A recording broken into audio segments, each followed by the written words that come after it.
Pour ne rien manquer, abonnez-vous maintenant. Sud Radio, 17h-20h, Frédéric Brindel, Cécile de Minibus.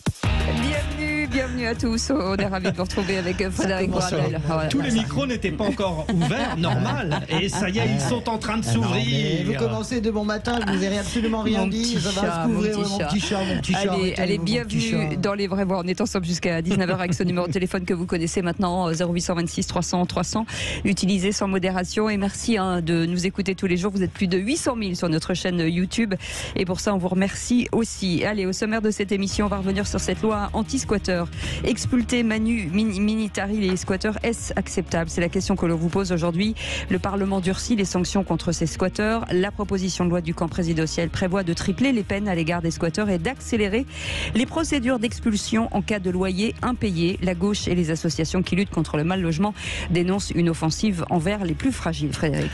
Oui, mais Éric Dupond-Moretti défend une proposition de loi équilibrée qui, je cite, renforce les droits des propriétaires sans remettre en cause la protection des occupants de bonne foi. Fin de citation. La médiatisation de nombreux conflits a ému. Comment des propriétaires peuvent être pris au piège, incapables de réintégrer leur propre maison ou logement? Pensez-vous que le squatteur mérite une protection? Les locataires qui perdent leur solvabilité doivent-ils, eux, être tous soutenus? Ça fait partie des questions que nous vous poserons. Et la question, en tout cas sur notre compte Twitter, c'est expulser Manu Militari les squatteurs. Est-ce acceptable? Eh bien, vous dites oui à 95%. Voilà. Et à partir de 18h30, comment les syndicats sortent-ils de l'époque et de l'épisode des retraites renforcées, impuissants, divisés? Et justement, après cette séquence des retraites, l'heure est au bilan aujourd'hui pour l'intersyndicale qui doit se réunir ce soir au siège de la CFE-CGC. Et même si certains affirment ne pas vouloir tourner la page, pour l'heure, aucune nouvelle journée d'action n'est prévue. En tout cas, pas avant l'été, Frédéric. Bon, reconnaissons-le, l'alchimie a pris lors du conflit des retraites, mais peut-elle durer entre les têtes de file de la CGT, de la CFDT par exemple? Sophie Binet affirme des positions tranchées. Laurent Berger va laisser sa place. Selon vous, l'intersyndicale a-t-elle un avenir? La réunion de ce soir annonce-t-elle des luttes communes et fructueuses à la rentrée? Comment l'épisode des retraites a-t-il été digéré? Alors, cette question, comment les syndicats sortent-ils de l'épisode des retraites? On vous propose renforcer, impuissant ou divisé. Pour l'instant, c'est impuissant à 78%. Vous êtes très tranché ce soir. Là, on peut dire que... Là, allez-y. 0826 300 300. C'est bien de vous lire, mais on a envie de vous entendre aussi. On vous souhaite la bienvenue. C'est Les Vraies Voix. Jusqu'à 19h.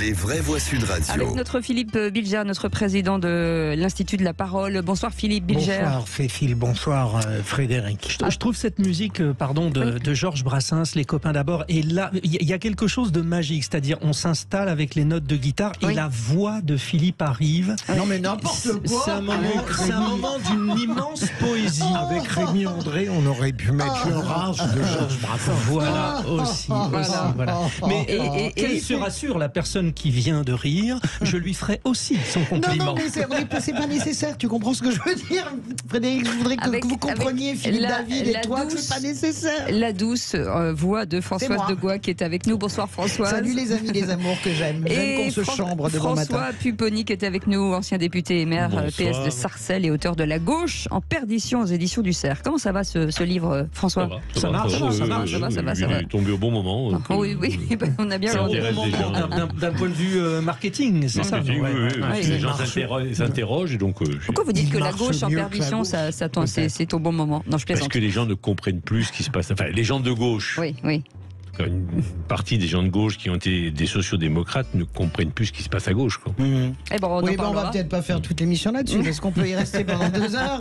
Moi, salut avec Pupponi. Mais vous-même, Françoise, vous comprenez quand même. Moi, je comprends très bien que seule l'union, dans l'union, c'est le salut. Vous savez, moi, je suis basique comme Mitterrand et Jaurès. Point hors de l'union, point de salut. Donc voilà, on les va gens qui saluer comprennent quelqu'un, justement. On part dans les Bouches du Rhône avec Frédéric. Oui. Ah bon, vous avez bien Bon prénom. Frédéric qui nous appelle de Cornillon. Confus. Bonjour. Oui, bonsoir les vraies voix. Comment ça va, Bonsoir. Frédéric? Ça va Bonsoir. très bien, je vous remercie. Je suis très enchanté d'être parmi vous. Écoutez, super. nous on est ravis. On nous a dit Frédéric des Bouches-du-Rhône arrive. Et on a fait une petite fête dans le studio. Alors c'est Cornillon Confou, c'est ça? Ça Oui, se trouve Cornillon où exactement? Oui. Cornillon Confou, c'est un très joli village qui est pas très loin de Saint-Chamas, au bord de l'étang de Berre. Et c'est Bien sûr. Et donc un Frédéric, petit jeu. il y a quelqu'un qui a dit tiens, j'ai trouvé une idée pour le nom du village. On va faire Cornillon Confou. Ça, donc c'est ça. Non, mais ça a un sens, Cornillon. Bien sûr Confus. qu'il y a un sens. Non, mais C'est très pour qu'ils me joli, le c'est disent. très joli. C'est pour Moi, qu'ils m'expliquent. ouais. Moi, j'ai habité Alors, à Martigues pendant longtemps, mon cher ami. Allez-y, Frédéric. D'accord. Cornillon Confou, apparemment, c'est le nom d'un ancien esclave romain qui a été affranchi et qui a fondé le village, qui s'appelait Cornelius, puisqu'il y avait beaucoup de Romains qui s'appelaient Cornelius. Et donc, il a fondé le petit village de Cornillon Confou. Et ben voilà, un peu de culture ne C'est nous très fait pas bien. de mal. C'est vrai. Vous restez avec nous, Frédéric. Oui, d'accord. Bien Ah non, entendu. c'est pas moi. Ça va être drôle, Non, mais ça, non, non? mais non, c'est très drôle. Hein. Ouais. Là, je Quel suis humour. mort. Je ris déjà. Regardez, je ris déjà. je ris de l'intérieur. Je ris C'est fou, déjà. c'est fou. Aujourd'hui, c'est un anniversaire. Écoutez. J'ai oublié de Non. vivre. Johnny Hallyday aurait eu 80 ans aujourd'hui. J'ai oublié de vivre. C'est quoi votre chanson préférée de Johnny, Philippe Bilger? Envie d'avoir envie. Ah, c'est très beau ça. Françoise de Goua. Tennessee. Tennessee. Parce que c'est sa renaissance, je trouve. Et vous, Pénitencier.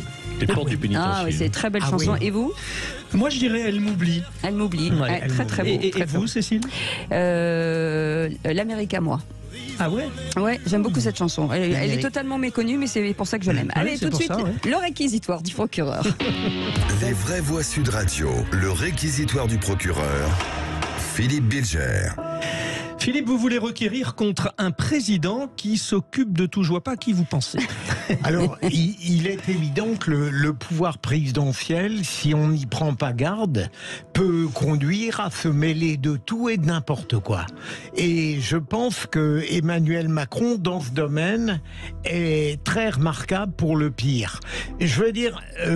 je ne méconnais pas l'influence sportive, financière, l'aura de Kylian Mbappé, mais je suis pas persuadé que ça doit demeurer, comme depuis quelques jours, le sujet numéro 1 en France. Emmanuel Macron est un passionné du football, il le fait savoir, et c'est un moyen du lien qu'il cherche à créer avec les Français. Mais je trouve que cette manière de dire qu'il pousse pour que Kylian Mbappé reste en France, bizarrement, ça dégrade un petit peu la démocratie qui doit faire une hiérarchie très stricte entre les sujets authentiquement nécessaires et qui concernent le peuple, largement entendu, et les sujets de divertissement qui concernent moins le président que l'être qui sait se divertir. Et je n'y vois pas un intérêt profond pour la France, j'y vois au contraire une sorte de dérivation un peu préoccupante qui dégrade encore plus la définition d'une démocratie. Françoise de Goisse avait déjà agacé les Français pendant la Coupe du Monde. Les larmoiements de Macron, et puis on voyait Mbappé qui essayait de se dégager du pot de colle en disant non mais c'est bon. Oui, après moi j'ai fait mon édito ce matin sur Sud Radio là-dessus, sur l'hyper-président, c'est-à-dire vous avez besoin de quoi? Un jour il réparera votre carburateur, Macron, ou Carglass répare, Carglass remplace, ça peut être ça. Combien Donc, vous avez touché là? Non, mais pardon, c'est vrai. Mais non, mais je veux dire par là qu'il y a un côté, on sait sa nature, on le sait très bien. Et puis Emmanuel Macron, de toute façon, fait de la communication pure. Il prend les sujets qui intéressent les gens et il se colle dessus. Voilà, c'est Mbappé. Ce serait un autre joueur, il ferait ça aussi. Après, à sa décharge, c'est un personnage que j'aime pas beaucoup, mais à sa décharge, c'est un vrai passionné et en plus, il a une vertu. Il a une vertu, il soutient l'OM. Et ça, qu'est-ce que vous voulez? Ça peut pas être un homme fondamentalement mauvais quand on soutient François Pupponi montrer une pierre dans son jardin pour l'OM. Il faut bien connaître le président. C'est vrai qu'on peut considérer que ça peut être un de ses défauts. C'est-à-dire qu'à un moment là, sur l'opération, il est interpellé par un gamin qui lui dit, il répond. Mais la succession de petites phrases qui le dessert, pour moi qui le dessert, parce que bon voilà, mais c'est sa nature. On lui pose la question, il dit je vais m'en occuper. Voilà. Après, c'est vrai, je pense que beaucoup de gens lui reprochent. Parce que effectivement, on peut considérer que c'est pas à lui de faire ça, il n'a pas à répondre. C'est un hyper-président. Sarko faisait ça aussi, oui, dans tous les domaines. C'est à la fois un hyper-président, mais qui par moment devrait prendre le recul. Et puis par moment qui n'arrive pas à le prendre, ou qui veut pas, et c'est sa nature, mais il y va. C'est pas un compliment dans ma bouche. Vous savez, il ne fait que recopier son aîné Sarkozy. Je ne sais pas si vous vous souvenez de Sarkozy. Il est passé par ici, il repassera par là. Pendant des années, on s'est moqué de Sarkozy qui agissait en tous azimuts. Macron fait la même chose. La grande différence, c'est que Sarkozy faisait beaucoup ça, mais il le répétait pas tout le temps. Il était d'une certaine manière plus discret dans son ostentation. Je suis pas d'accord. Je pense que c'était la stratégie de communication de Franck Louvrier. C'était on envoie une carte postale par jour, et c'était ça sa stratégie. On utilise les chaînes info. C'est vraiment les enfants des chaînes info, et Emmanuel Macron prend absolument la même ligne, et c'est ennuyeux parce que c'est du vent et du vide en fait. Allez, merci beaucoup pour ce réquisitoire, Philippe Bilger. Dans un instant, le grand débat du jour, juste après Félix Mathieu, qui reviendra sur les 3 mots dans l'actu, et on va revenir sur cette loi anti-squatter.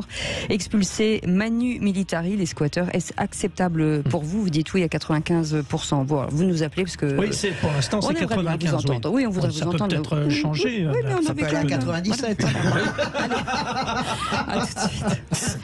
Les Vrais Voix jusqu'à 19h, on vous souhaite la bienvenue avec Philippe Bilger, aujourd'hui avec Françoise Degois et François Pupponi. Ce sont nos Vraies Voix du jour. Vous pouvez... Pour tout dire à nos auditeurs, on continue de parler parce qu'il y a eu le mot magique qui a été prononcé, Mbappé, et du coup ça continue. Et, voilà, et peut-être que vous, les auditeurs aussi, vous êtes en train de réfléchir à quoi? Qu'est-ce qu'il doit faire? Qu'est-ce qu'il doit faire, Mbappé? Qu'est-ce qu'il doit faire? Est-ce qu'il doit partir ou pas partir? Il aurait dû partir avant. Il a besoin d'un autre club plus grand que lui. On n'a pas pensé à développer ce débat ce soir, mais peut-être qu'on y viendra. Il aurait eu sa place. Oui, absolument. Mbappé ou le sujet sur Mbappé? Les deux. Allez, on vous souhaite la bienvenue. Il est à un tel niveau maintenant qu'il envisage de tourner un documentaire sur lui. Donc, vous voyez comment le monstre qu'on est en train de fabriquer quand même. Sans grand résultat d'ailleurs. Bah si, bien sûr. On aime les gens qui réussissent. Mais oui, mais ailleurs, il aurait été sublime en Montréal. Allez, les 3 mots dans l'actu, c'est avec Félix Mathieu. Les Vraies Voix Sud Radio. Bonsoir Félix Mathieu. Bonsoir tout le monde. Bonsoir. Et vos 3 mots dans l'actu sont deuil, audition et pastis. La Grèce déclare 3 jours de deuil après cette tragédie maritime. Au moins 78 morts dans le naufrage d'un bateau de migrants au large du Péloponnèse. Audition très agitée au Sénat, celle de Mohamed Sifawi à propos du fonds Marianne à la tête d'une des associations bénéficiaires. Il a pris à partie les sénateurs qui l'interrogeaient. Et puis peu cher, des clients de Leclerc privés de Ricard ou de Pastis 51. La faute à un différend commercial entre Pernod Ricard et l'enseigne de supermarché. Les Vraies Voix Sud Radio. L'une des tragédies les plus dévastatrices de la décennie en Méditerranée. L'Organisation internationale pour les migrations dit redouter qu'au-delà des 78 corps repêchés, des centaines de personnes supplémentaires se soient noyées lors du naufrage d'un bateau de migrants hier au large du Péloponnèse. Une embarcation surchargée avec des passagers sans gilet de sauvetage les uns sur les autres. La Grèce vient de décréter 3 jours de deuil. Les autorités y sont sous le feu des critiques. Un avion de Frontex avait survolé le navire mardi après-midi. Mais les gardes-côtes grecs ne seraient pas intervenus, le bateau ayant refusé toute aide. Situation critiquée par l'ancien Premier ministre grec Alexis Tsipras. Le leader de la gauche Syriza s'est rendu sur place au port de Kalamata. Je veux parler aujourd'hui le langage de la vérité. Malheureusement, dans cette Europe où les grandes idées et les valeurs des Lumières ont vu le jour, la valeur de la vie humaine n'est même pas la même pour tout le monde. Alors oui, nous devons assurer à la fois la protection des frontières, mais aussi la protection des vies humaines. Et certaines questions cruciales exigent des réponses. D'abord, lorsque les autorités repèrent un navire surchargé avec 700 personnes en détresse à bord, au nom de quelle procédure on le laisse poursuivre sa route sans même le secourir? En tout cas, les recherches se poursuivent dans la Méditerranée pour tenter de retrouver d'autres dépouilles de passagers noyés. Allez, on passe au deuxième mot, le mot audition, avec ces échanges d'amabilité ce matin au Sénat, Félix. Après Marlène Schiappa hier, les sénateurs auditionnaient aujourd'hui Mohamed Sifawi. Son association, l'USEPPM, est pointée du doigt dans la gestion controversée du fonds Marianne. 2,5 millions d'euros attribués sur des dossiers très très légers. Le ton est monté à plusieurs reprises, notamment quand l'un des sénateurs a fait remarquer à Mohamed Sifawi qu'il se défaussait un peu sur ses collaborateurs, comme la ministre hier. Vous me comparez à Madame Schiappa, je n'ai absolument rien à comparer pas ce que j'ai à dit. Madame Schiappa, ni sur le fond, ni sur la forme. C'est clair? Alors d'abord, vous n'avez pas ni d'ordre, ni Non, je vous demande, est-ce que d'avis. c'est clair pour vous? Non, mais enfin, excusez-moi. je pense que vous devez garder et vos nerfs et votre maîtrise. Nous essayons de le faire. Je n'aime pas vos provocations et je vous le dis. Dès le moment où on ne me respecte plus, je vais aller sur un autre ton, je vous le dis tout de suite. Voilà, donc je préfère. Les faits, je préfère. Alors gardons la sérénité, c'est pour l'honneur de l'institution que vous représentez. C'est pour l'honneur de tout le monde. Oui, c'est pour l'honneur de l'institution. Voilà, l'institution est au-dessus de vous. Donc c'est pour l'honneur de l'institution. Et s'il vous plaît, je vous raconte des faits, d'accord? Donnez-moi juste une réponse. Non, mais c'est ce que je suis en train de faire en étant le plus détaillé, même si ça vous embête, parce que je pense que l'heure du déjeuner est proche, etc. Et vous avez s'il vous plaît, n'ayons pas de remarques désobligeantes. Gardez vos nerfs, monsieur le rapporteur, allons sur le fond. Mohamed Sifawi, qui sur le fond dit avoir été manipulé dans cette affaire du fonds Marianne. Il dénonce le pouvoir politique, l'administration, les médias. Il affirme aussi que sa première erreur a été d'avoir fait confiance à Marlène Schiappa. Eh ben dis donc, histoire sans fin. Vous le connaissiez, ce Mohamed Sifawi, autour de la table des vrais voix, hein? J'ai fait quelques débats avec lui à CNews. De l'extérieur, il me paraissait donner bonne impression. Mais enfin, bon. En même temps, je trouve qu'il défendait des choses qui étaient très intéressantes par rapport à l'islam, au communautarisme. Mohamed Sifawi, c'est une très grande déception, et encore plus de l'entendre comme ça, être incapable de se maîtriser. On sent bien une forme de panique. Hier, c'était pitoyable et pathétique avec Marlène Schiappa. Je pèse mes mots, qui est incapable de répondre, et c'est la faute des autres. Aujourd'hui, Mohamed Sifawi, vraiment ce fonds Marianne, je me demande quand est-ce que Emmanuel Macron va décider de couper la branche. Je le redis parce que on s'enterre, et Mohamed Sifawi, je trouve, se comporte extrêmement mal devant une commission de Sénat. François Pupponi. Je le connais bien, c'est un ami, on a beaucoup travaillé sur les problèmes de l'islam radical. Bon, c'est quelqu'un qui a pris des positions extrêmement courageuses, qui a été longtemps sous protection policière parce que menacé de mort dans des conditions compliquées. Donc voilà. Après, je connais rien à l'histoire du fonds Marianne. Est-ce qu'il a fait des... Bon, je sais pas. La seule chose qui m'étonne dans ce dossier, mais je ne connais pas au fond, on ne peut pas reprocher à Mohamed Sifawi de ne pas avoir produit depuis des années des textes, des événements sur l'islam radical. Parce qu'il a écrit des livres, il a fait des conférences, bon, ok. Pourquoi voilà, on verra bien. Après, il a été proactif sur ce sujet-là. Après, effectivement, bon... Les auditions successives devant la commission d'enquête parlementaire sont douloureuses pour tout le monde. Tous ses amis. Parce que, en fait, personne n'assume, personne ne veut, c'est pas moi, c'est l'autre. Bon, là, il est agressif. Après, quand quelqu'un est à bout, bon, il a subi, je crois que c'est des excuses, ce que je trouvais, mais les perquisitions, là, bon. En fait, tout se bouscule aussi. Il y a la procédure judiciaire. Alors, moi, j'ai été confronté à ça en tant que député.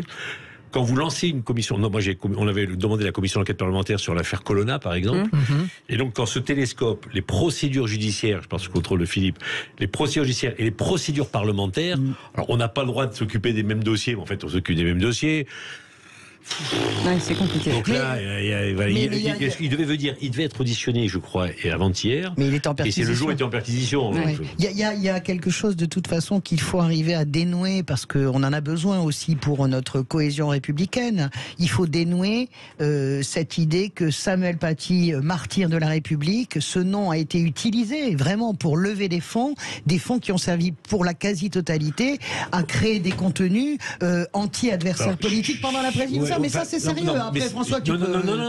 Non, sincèrement, je connais pas le dossier. Moi, je le connais. Il faut donc, je ne me permettrai pas de parler. Ce que je sais... Non, mais ça, c'est objectivé par l'enquête. Non, mais je connais pas, donc je ne me permettrai pas de dire... Et nous attendrons bien sûr la fin de l'enquête. Mais par contre, ce dont je peux témoigner, moi, pour avoir été un acteur de la lutte contre les réseaux de l'islam radical, c'est que les services de l'État sont inconséquents dans ce domaine-là. Ça, c'est vrai. Il y a des fonds, il y a des structures. Moi, j'ai été les solliciter pour dire, voilà, moi, j'avais créé une structure à Sarcelles pour, justement, entre guillemets, déradicaliser. Mais ils avaient tout de suite choisi des associations dont on savait qu'elles étaient incompétentes, qu'elles ne savaient pas faire. Voilà. Et donc c'est l'appareil d'État, en particulier le ministère de l'Intérieur, qui s'est dit c'est mon dossier, c'est moi. Mais là, c'est pas le sujet. C'est ça, parce que les vrais voyants, troisième mot. Allez, un troisième mot, les amis. Pastis avec des rayons sans bouteille anisés à Leclerc. Et la faute à un différend commercial sur les renégociations de prix entre Leclerc et le groupe Pernod Ricard. Alors qu'à cela ne tienne, l'enseigne ne vend plus les produits jusqu'à nouvel ordre, plus de Ricard ni de 51 2021. Un été sans boisson anisée, impensable pour beaucoup de clients ici à Marseille. Ah, ça c'est vraiment dommage parce que j'ai 51 ans, je cherche du 51 partout, je ne trouve plus. Le Marseillais, s'il ne boit pas le 51, il n'est pas Marseillais. Je vais dans un autre magasin acheter le Ricard. À ce point-là, oui. Après, il y a d'autres marques que je ne connais pas, donc je ne prends pas. Alors, c'est pas moi qui le bois spécialement parce que bon, moi j'aime pas trop le pastis, mais bon, quand on fait des apéros entre copains, on boit ou soit le Ricard ou soit le 51. Moi, ça m'arrange pas trop, moi. C'est le consommateur qui peut rien faire, qui ne peut que subir. Oui, à chaque apéro, c'est Marseille, c'est le sud. Santé, moitié eau, moitié Ricard. Moitié, c'est le meilleur. Regardez comme les gens. Même après, tu vas Notre-Dame, la garde à travers, tu vois. Propos recueillis chez Leclerc par Lionel Maillet pour Sud Radio à Marseille. 51 avec un G à la fin. Oui, ça, c'est ça. Et l'abus d'alcool est dangereux pour la santé, bien entendu. Il faut qu'ils boivent du Casani, c'est le pastis corse. Et ben voilà, Casani. Et le Coca-Cola corse, c'est quoi déjà? Il est bien. Comment il s'appelle? Il est très explosif. Comme le breton d'ailleurs. C'est François Pupponi qui est seul auteur de ce propos, je le précise. J'assume, le visage est couvert. Le Coca, j'allais le dire, se boit bien sûr avec une cagoule, bien entendu. Allez, restez avec nous, on revient dans quelques instants avec ce premier grand débat sur cette loi anti-squatter. Expulser manu militari les squatteurs, est-ce acceptable pour vous? Vous dites oui à 92%, vous pouvez nous appeler, nous expliquer ça a baissé un petit peu. Ouais. Si peu. Allez, à tout de suite. Les vraies voix Sud Radio, 17h-20h, Frédéric Brindel, Cécile de Minibus. C'est un jeudi qui risque d'être merveilleux ce soir avec Philippe Bilger, Françoise Degois. J'annonce tout de suite. Ça va être merveilleux. Avec François Pupponi. Oui, Pupponi. Oui, bien sûr que ça va être. On est en train de parler, ma chère Cécile. Qui risque d'être merveilleux. Non, Donc, je vous l'envoie comme ça. Vous en doutez un non, mais petit c'est peu. magnifique. Vous savez qu'on était en pleine discussion sur l'Alta Rocca, qui est la région corse de François. C'est magnifique. Et je lui parlais de la Sardaigne et de ses relations entre les deux îles. C'est magnifique. C'est ma passion. Ma passion absolue. Moi, c'est la Sardaigne. Oui, mais bon, écoutez. Voilà. Puisqu'on en est à faire du tourisme, moi j'irai à Chypre, donc je vais aller un petit peu plus loin. Chypre, vraiment aussi. Et vous allez partir où en vacances cet été, Philippe? À Besançon. À Besançon, d'accord. Bien, écoutez. Eh ben, on vous souhaite de bonnes vacances. En attendant, restez avec nous. Tout de suite, le grand débat du jour. Les vraies voix Sud Radio, le grand débat du jour. Il y a des squatters à la maison. Comment lutter contre les squats de maison? Ils ont changé les serrures. Il y a une proposition de loi. Le but, c'est de durcir la peine pour les squatteurs. Multiplier par 3 ces sanctions, que ce soit les amendes ou les peines de prison, à faciliter aussi les procédures d'expulsion. Sauf que cette proposition de loi, elle fait pas l'unanimité, elle inquiète les associations de droit au logement. Les associations disent que l'abbé Pierre se retournerait dans sa tombe. Effectivement, dans la loi, une des mesures est la résiliation automatique du bail quand le loyer n'est pas payé. J'ai toujours payé mes impôts, alors vous avez intérêt à me les sortir à coups de pompe dans le cul. On a des cas dramatiques qui nous sont révélés tous les jours de personnes qui sont à la retraite, donc c'est quasiment le seul niveau de revenu qu'ils puissent avoir. Ils font comment? On ne choisit pas toujours de ne pas payer un loyer. Ça n'est pas aux petits propriétaires de payer pour la difficulté à se loger d'une partie des Français. À 248 voix contre 91, le Parlement a définitivement adopté donc cette loi visant à protéger les logements contre l'occupation illicite déposée par le camp présidentiel. La proposition de loi accélère les procédures d'expulsion en cas d'impayés prolongés et prévoit jusqu'à 3 ans d'emprisonnement et 45 000 € d'amende pour les squatteurs. La gauche et les associations de lutte contre le mal logement sont assez inquiètes, Frédéric. Oui, une gauche, disons-le, qui redoute une gauche avec l'accent chypriote justement. Voilà. La gauche donc qui redoute que l'application de cette loi dite Kasbarian ne double le nombre de personnes sans domicile. 330 000 sont comptabilisées en France selon le rapport annuel de la Fondation Abbé Pierre. C'est 10% de plus que l'année dernière. De l'autre côté du mur, il y a les propriétaires qui se retrouvent à la porte de leur domicile au retour d'une longue absence sans avoir les moyens de faire valoir leurs droits. Vous êtes locataire, vous êtes propriétaire. Quel regard portez-vous sur les prérogatives de chacun? Les squatteurs ont-ils des droits à faire valoir dans leur situation? Vous intervenez au 0826 300 300 et vous participez à cette consultation, Cécile. Oui, justement, on vous demande si c'est acceptable d'expulser des squatteurs. Vous dites oui à 97% et certains nous disent les squatteurs enfreignent sciemment les lois, dégradent les propriétés. Il est inadmissible de leur accorder quelconque droit. 0826 300 300, on va en parler. Nous y sommes au 97%. Tout à l'heure, Françoise le disait. C'est ça. Jean-Baptiste Hérault est avec nous, porte-parole de l'association du droit au logement. Bonsoir, bienvenue sur Sud Radio. Bonsoir, nous revenons dans un instant vous voir, mais d'abord le tour de table de nos vraies voix. C'est ça, avec Philippe Bilger en premier. Il y a quelques années, on a commencé véritablement à parler du phénomène des squats. Et depuis, j'ai l'impression qu'à intervalles réguliers, on propose des mesures et qu'il y a une indignation qui voit se succéder des propositions de l'État. Et maintenant, on a une proposition de loi, vous venez de l'évoquer, qui est approuvé par le groupe Renaissance et déposé par le garde des Sceaux. Oui. C'est déposé par le président de la commission des affaires économiques. Oui. D'accord. C'est passé au Sénat déjà. Donc cette proposition de loi, déjà, elle me paraît pêcher sur un problème qu'on retrouve dans beaucoup de registres pénaux de la France, l'idée qu'en augmentant les peines, on va rendre la répression plus efficace. Déjà qu'on applique la répression qui est permise. Et plus globalement, votre question, faut-il déloger les squatteurs manu militari? Je dirais, si l'état de droit devient enfin efficace, si devant des infractions incontestables, il parvient à mettre en œuvre un processus qui règle rapidement le conflit entre propriétaires et squatteurs, en négligeant pas, bien sûr, les droits, les garanties humaines de ces derniers, pourquoi pas? On n'a même pas besoin, lors du manu militari, il suffit de la force de la loi pour une fois appliquée efficacement. Françoise de Gois, j'imagine que... Je suis extrêmement partagée. Bien sûr que ça tombe sous le sens, nos auditeurs répondent. Bien sûr que des gens qui rentrent de vacances et qui retrouvent des squatteurs chez eux, avec impossibilité de récupérer leur logement, avec une volonté, une intention des squatteurs, en plus de ça, de vivre de ce système, ça c'est un point de vue. Évidemment que manu militari, je n'aime pas du tout cette expression. Je pense que je suis comme Philippe. Je pense que si on fait respecter l'état de droit, on n'a pas besoin d'arriver à manu militari. Après, moi, je suis extrêmement gêné sur la question des expulsions des gens qui payent pas le loyer. Je suis très gêné par l'ensemble de la loi. Et je suis très gêné par cette façon de faire une espèce de loi globale, un gloobig-boulga, dans lequel, finalement, vous allez toucher des catégories de gens qui sont très différentes. Vous avez des gens qui ne choisissent pas de plus payer leur loyer, qui ne peuvent tout simplement plus le payer. Vous avez vu, Cécile, dans les journaux hier, ce couple de retraités qui vit dans sa voiture parce qu'ils n'ont plus les moyens d'avoir un accès au logement. Donc je suis extrêmement mitigée. Une fermeté plus grande sur les squatteurs professionnels, j'ai envie de dire, les gens qui connaissent la loi et les failles dans lesquelles, mais véritablement sur les paiements de loyer, sur les expulsions, où je suis extrêmement critique sur cette loi qui vient d'être approuvée. François Pupponi. Moi, c'est un sujet que je connais bien, j'ai beaucoup travaillé là-dessus à l'Assemblée nationale, et bon, faut pas tout mélanger. D'accord, c'est un peu mélangé là quand même. Parce que squatteur, c'est quoi un squatteur? C'est quelqu'un qui va rentrer de force chez quelqu'un et qui va occuper sans droit ni titre. Bon, on avait déjà voté une loi qui disait que lorsque ça arrive, si on intervient tout de suite et qu'on porte plainte immédiatement, la police peut déjà le déloger dans les 48 heures pour éviter qu'il s'installe. Une fois qu'il est installé, il faut aller à la justice. Et pourquoi régulièrement il y a des lois qui sont votées?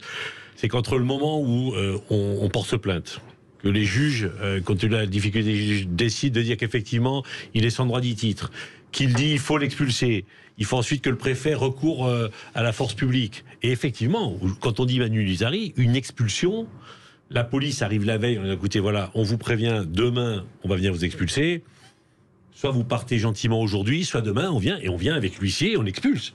Moi, en tant qu'élu, je me suis parfois opposé à des expulsions, parce que l'expulsion, c'est à 6h du matin, 8h du matin, un huissier, la police arrive, tape à la porte, il y a des enfants, on met tout le monde, on met les meubles au garde-meubles. Bon. Le problème, c'est que aujourd'hui, il y a des réseaux qui se mettent en place et qui occupent des immeubles. Il y a des réseaux mafieux qui prennent un immeuble neuf entier, qui installent des familles, qui encaissent les loyers en espèces, et on dit faut rien faire. Voilà. Donc, les vraies voix. On a eu déjà une première tonalité de votre part. J'aimerais qu'on accueille donc une nouvelle fois notre invité, Jean-Baptiste Ayrault, porte-parole du DAL, donc le droit au logement. Jean-Baptiste Ayrault, votre association compte dans l'environnement sur cette question. Vous avez un regard précis. Déjà, peut-être parce que ça a été évoqué, la question du squat, vous la dissociez totalement, bien sûr, de l'impayé de loyer. Mais est-ce que vous accordez des circonstances atténuantes à la situation de certains squatteurs? Écoutez, d'abord on a un problème général, c'est qu'on n'a jamais compté autant de logements vacants dans notre pays, puisqu'on en compte 3,1 millions, c'est l'INSEE. Bon, tous sont pas vacants, etc. Mais enfin, en tout cas, il y a une hausse constante du nombre de logements vacants et également du nombre de locaux vacants. Par exemple, des bureaux inoccupés, des ateliers, des usines, etc. Donc ça, c'est un point dans un contexte où on a une crise grave du logement, puisqu'on n'a jamais compté aussi autant de sans-abri depuis au moins une cinquantaine d'années dans notre pays. Bon. Donc, voilà. Alors, évidemment, dans ce contexte-là, qui est un contexte pas nouveau, parce qu'il faut quand même rappeler que depuis la libération, il y a eu énormément d'occupations d'immeubles vides, parce que la crise du logement est un peu récurrente dans notre pays, bien qu'elle se soit aggravée ces 30 dernières années, incontestablement. Mais l'occupation d'immeubles vacants avec des associations chrétiennes, solidaires. Bon, nous aussi, on en a fait beaucoup avec des personnalités, l'Abbé Pierre et d'autres, Léon Schwarzenberg, professeur Jacquard, des artistes, etc. On a occupé des immeubles vacants appartenant à des grands propriétaires. Bon, c'est-à-dire des immeubles qui sont vides, en tout cas pour cette dernière période, parce que on les laisse vacants dans la perspective d'une montée des prix de l'immobilier. En fait, la fiscalité est favorable à la vacance en France pour l'instant. Et les pouvoirs publics ne mènent aucune politique de mobilisation des logements vides. Ils pourraient par exemple appliquer la loi de réquisition sur des biens appartenant à des grands propriétaires. Ça n'est plus fait, ça n'existe plus. Ça ne fait plus partie, on va dire, du mode de pensée des responsables politiques de notre pays. Et la crise du logement s'aggrave. Donc c'est ce contexte-là qui n'est pas pris en compte par cette loi, au fond. Parce que quand on dit oui, je vais retrouver des squatteurs chez moi en rentrant de vacances, mais ça c'est terminé. C'est terminé. Il y a des lois qui existent depuis 1992, une autre en 2007, une troisième qui date de 2019, et qui ont prévu justement d'évacuer le plus vite possible les 48 heures. De résidence principale, de résidence secondaire. Donc là, on parle vraiment de la criminalisation et de l'expulsion en 24 heures, quasiment, enfin en 48 heures, la mise à la rue de personnes, on va dire, sans abri, qui essaient de se protéger des dangers de la rue. C'est pas si simple, monsieur, pardon, c'est pas si simple pour les squatteurs, parce qu'on a eu quand même depuis 2-3 ans ici à l'antenne, des gens qui ont été squattés, des personnes âgées qui habitaient dans leur voiture en face de chez eux sans pouvoir rentrer. Ça a duré des semaines et des semaines. Le temps n'est pas le même pour tout le monde. C'est-à-dire que d'accélérer les procédures pour ces gens qui rentrent de vacances et qui ont des gens chez eux et qui pendant 2 mois vivent dans une voiture, c'est inadmissible. La loi, elle est là déjà. La loi est là. La loi Kasbarian ne change rien. Elle ne peut pas être appliquée. Elle ne change rien à leur situation. Réaction. Elle n'apporte rien de nouveau. On instaure l'échange. On instaure l'échange. Vacants, logements inoccupés. Alors, déjà, Philippe Bilger veut vous interpeller, Jean-Baptiste Ayrault, moi j'allais dans le sens de la question qui vient de vous être posée. J'ai l'impression que la loi que vous évoquez et qui semble-t-il, à vous entendre, régler tous les problèmes, est totalement inefficace. Combien d'affaires on a connu, sur cette antenne, connu où des gens se sont retrouvés démunis, propriétaires, dans des conditions absolument scandaleuses, parce que des squatters étaient en place dans leur appartement, dans leur maison, et c'était cela qui faisait force de loi. Et ça, c'est un scandale que vous pouvez comprendre. J'entends bien, mais pour nous, la législation, la loi Kasbarian n'apporte rien de nouveau pour ce qui est du squat de résidence principale ou de la résidence secondaire. Rien de nouveau. Mais elle durcit quand même sur le loyer. Les occupants de locaux, de locaux et de logements. Moi je parle des locaux. Attendez, laissez Jean-Baptiste Ayrault terminer. Oui, cette loi ne vise que les occupants n'apportent un élément nouveau, réel, vraiment important, sur l'occupation de logements et de locaux vacants, d'immeubles vacants, si vous voulez. Bon. Allez, je pense qu'effectivement, M. Ayrault a en partie raison. Et je pense que cette loi, elle tombe mal pour 2 raisons. La première, c'est qu'effectivement, elle parle des locataires qui ne payent plus leur loyer, pour lequel on va résilier le bail. Donc c'est pas des squatteurs. Un squatteur, il n'a pas de bail. Squatter, il rentre de force, il occupe l'immeuble, il n'y a pas de bail. Là, effectivement, quand dans la loi on dit on pourra résilier le bail parce que la personne ne paye pas, on s'occupe des gens qui ont légalement signé un bail, qui à un moment ne veulent plus ou ne peuvent plus payer, et à qui on dit vous allez dehors. Bon. Sauf que ça, c'est des situations qu'on a tous essayé d'éviter, parce que mettre quelqu'un dehors, ça ne règle pas le problème. Et sauf que les propriétaires ne sont pas les plus riches toujours. D'accord, mais ça va permettre aux bailleurs sociaux de faire ça aussi. Ça permet à tout le monde, à tout propriétaire. Là où je dis qu'elle tombe... Y compris les gros bailleurs. Y compris les gros bailleurs. Là où je dis que ça tombe mal, c'est que ça tombe à une période où on n'a jamais aussi peu produit de logements en France. On produirait beaucoup de logements. On pourrait dire, ben voilà, vous avez une solution de remplacement. Mais là, cette année, ça sera une année catastrophique pour la construction. C'est une crise du logement. Et l'année prochaine, ça sera encore pire. Ouais. Donc, au moment où on raréfie l'offre, on est en train de dire, on va en mettre encore plus dehors.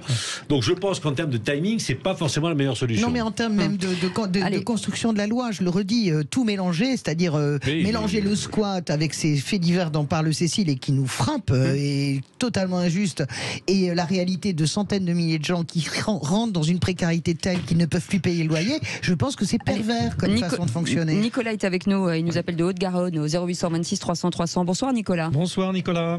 Bonsoir à tous. Vous êtes propriétaire, vous, c'est ça, hein? Oui, tout à fait. Je suis propriétaire et moi j'ai eu ma femme qui a connu qui avait un appartement dont la locataire ne payait pas. Et voilà, moi je réagis par rapport à cette loi qui, j'ai envie de dire, c'est une loi. On peut mettre 3 ans de prison, mettre tant d'argent, tant de telle amende. Si quelqu'un ne peut pas payer le loyer ou un squatteur, c'est-à-dire que... Il ne va pas payer 45 000 € d'amende, effectivement. Ouais. Voilà, et on peut lui mettre 3 ans de prison. On connaît très bien, on n'applique jamais les peines maximales. Donc, ça ne fait pas peur. On sait, on ne mettra jamais le squatteur ou le locataire qui ne paye pas le loyer, on ne le mettra jamais à la rue. On ne le mettra jamais en prison, je veux dire. Petit 1. Petit 2, on part toujours du principe qu'un propriétaire, c'est un riche. Mais il ne faut pas oublier qu'un propriétaire, c'est quelqu'un qui a pris un risque de faire un crédit. Il fait tourner une économie avec les intérêts vis-à-vis de la banque. Et quand on ne paye pas, voilà, il faut quand même dire, la plupart ne donnent même pas 1 euro symbolique tous les mois. Préfèrent laisser traîner, faire le mort. Et derrière, c'est le propriétaire qui doit soit faire une pause de ses mensualités, trouver des solutions, être à la rue, ne pas partir en vacances. Voilà. Et derrière, on a quelqu'un qui peut avoir l'aide juridictionnelle pour, si vous lancez une procédure judiciaire, qui a l'aide juridictionnelle, il ne pouvait rien faire. Et donc, on est en face, pour moi, de gens, on ne peut rien faire. Donc, pour moi, l'une des solutions serait, il y a quelqu'un qui ne paye pas les loyers, tout ça, c'est triste, malheureusement, pour la personne. Mais on l'a pas mis un couteau sur la gorge en lui disant prends-le bien. Oui. Restez avec nous Nicolas parce qu'on a beaucoup d'appels au standard. Merci de votre témoignage. Frédéric est avec nous 0826 300 300. Frédéric. Oui. Votre réaction alors vous, point de vue locataire, point de vue propriétaire? Moi, je pense que c'est toujours difficile de concilier le droit au logement et le droit à la propriété. C'est vrai que les lois... je voudrais savoir combien de squatteurs sont en prison en France. À mon avis, il y en a 0. Je pense que s'il y avait une loi à faire, pour moi, c'est une opération de com. La vraie loi, ça serait peut-être de penser, dans ces situations exceptionnelles, peut-être à suspendre le crédit qu'a le propriétaire bailleur, puisque comme disait l'auditeur précédent, les trades courent toujours. Et moi, je l'ai vécu personnellement. Ça nous a mis dans une difficulté énorme. On avait un squatteur, on lui a fait un procès, on lui a tout fait, on a eu un beau jugement. Mais en attendant, on a payé le crédit, on était en difficulté financière. À la fin, voilà, on a un beau jugement qu'on a encadré au-dessus de notre lit. On n'a jamais, bien sûr, la personne est partie, mais on n'a jamais récupéré votre argent. Philippe Bilger, là, il y a 2 sujets. C'est pour ça que c'est qui se perd. En écoutant le débat très intéressant qui vient d'avoir lieu avec Jean-Baptiste Ayrault, en effet, cette évidence me frappe et j'aurais pu la formuler tout de suite. C'est la perversion, c'est de mélanger l'intolérable comportement des squatters avec des gens qui parfois se trouvent en situation de détresse sociale et ne peuvent pas payer. Quand on ne paye pas son loyer, c'est pas par plaisir. Je veux juste préciser quand même rapidement qu'il y a un fonds logement qui existe, payé par l'État, et lorsqu'un propriétaire ne touche pas son loyer et que le locataire est de bonne foi et qu'il y a une décision de justice, l'État paye le loyer à la place du locataire. Il y a des situations d'aide sociale qui font en sorte que le propriétaire n'est pas forcément tout le temps pénalisé. À vous entendre, donc cette loi ne répond pas à la problématique de la question. Donc loi Kasbarian, du nom de Guillaume Kasbarian, député Renaissance. Merci beaucoup Jean-Baptiste Ayrault. Pardon, c'était... Un dernier mot sur la question des loyers, justement, des impayés de loyers. En accélérant les délais, en les réduisant de manière drastique et en empêchant le juge d'octroyer un délai de paiement, un échéancier qui permet de maintenir le locataire tout en remboursant l'impayé de loyer et en payant le loyer dû, eh bien, la loi, en réalité, elle va accélérer aussi les expulsions de locataires. Et on va vers une massification du sans-abrisme en fait dans notre pays. C'est terrible. On est sur une loi qui est complètement à contre-temps par rapport à la crise du logement, alors qu'il faudrait réaliser massivement des logements sociaux. N'oublions pas qu'on a 2,4 millions de demandeurs de logements sociaux et seulement 5 millions de logements sociaux en France. Donc vous voyez, c'était le mot de la fin. C'était le mot de la fin. Merci beaucoup, Jean-Baptiste Hérault. Merci. Merci beaucoup, Jean-Baptiste Hérault, porte-parole de l'association du droit au logement. Le temps nous est compté malheureusement. 0826 300 300. Vous restez avec nous. On revient dans un instant. Tout de suite. Les vraies voix Sud Radio, 17h-20h, Frédéric Brindel, Cécile de Minibus. Bienvenue dans les vraies voix ensemble jusqu'à 19h avec Frédéric Brindel. Il y a bien sûr Philippe Bilger qui est avec nous, Françoise Degois et François Pupponi. Et c'est le seul moment de l'émission où tout est permis. Voilà, je vous le dis. Faites attention, on a un bon trio là, il y a une belle cohésion. Ça va bastonner. Ça va bastonner. La cohésion dans le qui c'est qui l'a dit, j'en ai pas vu beaucoup. Ça s'est explosé en plein vol. Allez tout de suite le quiz de l'actu. Les vraies voix Sud Radio, le quiz de l'actu. Et Frédéric, notre vraie voix auditeur aujourd'hui, vous allez devoir choisir votre adversaire. Est-ce que c'est François Pupponi, est-ce que c'est Françoise Degois ou Philippe Bilger? Contre qui l'habitant de Cornillon, Confou, à côté de l'étang de Berre, veut-il jouer? Alors, ça sera contre Françoise Degois. Mais vous avez craigné rien. À chaque fois que je le gagne, vous avez peur de rien. Non, mais il tente. Vous formez donc une triplette avec Philippe Bilger et François Pupponi, tous contre Françoise. Bon. Allez, première question. Qui c'est qui l'a dit sur la loi anti-squat? Cette proposition de loi n'a jamais eu pour objectif de résoudre la crise du logement dans notre pays, mais elle permet de lutter contre les abus. Pas du tout. Elisabeth Borne. Oui, voilà. Contre les abus. N'a jamais eu pour objectif de résoudre la crise du logement dans notre pays, mais elle permet de lutter contre les abus. Non, mais c'est effectivement un ministre. Frédéric, vous pouvez rentrer dans le jeu. Non, on parle de quoi? Du logement? Olivier Klein. Non, c'est pas lui. Klein, c'est effectivement Olivier Klein, voilà, ministre chargé du logement. Attends, c'est un point là. Olivier, Frédéric, vous aviez dit quoi vous? Olivier Klein. Ah bah voilà. Vous l'aviez dit, donc c'est deux points. C'est pour ça. Et nous avons tendu l'oreille et vous pouvez remercier notre réalisateur Benoît Goutorp qui vous a entendu. Qui a une très bonne oreille. Et Olivier d'Artigol qui jouant en même temps de sa voiture nous avait dit effectivement Klein. Bravo Olivier d'Artigol. Olivier d'Artigol. Allez, on y va. Frotter, là. Deuxième question, donc avantage pour l'instant à Frédéric. Ouais. Qui c'est qui l'a dit sur LFI? Moi, je ne confonds pas le courage et les décibels. Elisabeth Borne. Oui, c'est François Pupponi, très rapide, tel un dragster, un démarrage à fond, François Pupponi. Vous avez vu ça aujourd'hui, je suis accablé. Qui c'est qui l'a dit? 4-0. Qui c'est qui l'a dit? On ne se taira pas tant qu'on n'aura pas voté la réforme des retraites. Boyard. Mais il a encore il est très rapide, François Pupponi. Incroyable. Qui a dit, parce qu'il s'appelle François Pupponi, il a dit tout à l'heure, les Corses, qui a dit que les Corses n'étaient pas rapides. Et donc, du côté d'Olivier d'Artigol dans sa voiture, c'est un sans faute, mais avec du retard. Bien sûr, moi aussi j'avais Boyard, mais j'ai pas déconné assez vite. Frédéric, vous êtes bien entouré, vous menez. Allons-y. Bravo Frédéric. Allez, qui c'est qui l'a dit? Le problème d'Emmanuel Macron, c'est l'image que son miroir tous les soirs renvoie de lui-même. Oui. Marine Le Pen, exactement. Marine Le Pen qui vient à votre secours, Françoise Degois, dans ce jeu. Non, c'est une plaisanterie. C'est débile, en fait, de dire ça. On a plus que 25 secondes. Allez-y, Frédéric. Qui c'est qui l'a dit sur une coalition Renaissance LR? Je cite. C'est pas nous qui allons monter sur le Titanic. Éric Ciotti. Non. Olivier Marleix. Oui. C'est effectivement Olivier Marleix, pas mal. 6-4, premier set. Allez, la der des der. On ne peut pas avoir une république sans fusible où ce sont les lampistes qui payent à la place des responsables politiques. Marlène Schiappa. Non, c'est un homme. C'est un député. C'est un député. C'est un député. Frédéric, vous avez une proposition, Frédéric? Un président de groupe. Non, ce n'est pas François Ruffin. C'est Olivier Faure. François Ruffin. C'est Olivier Marleix. Non. Non. Mais c'est qui? Allez, c'est PS. Président de groupe. Allez, c'est Olivier. À l'Assemblée nationale. Président de groupe PS à l'Assemblée nationale. C'est Boris Vallaud. Boris. Le mari de Najat Vallaud-Belkacem. Oh non, dis donc.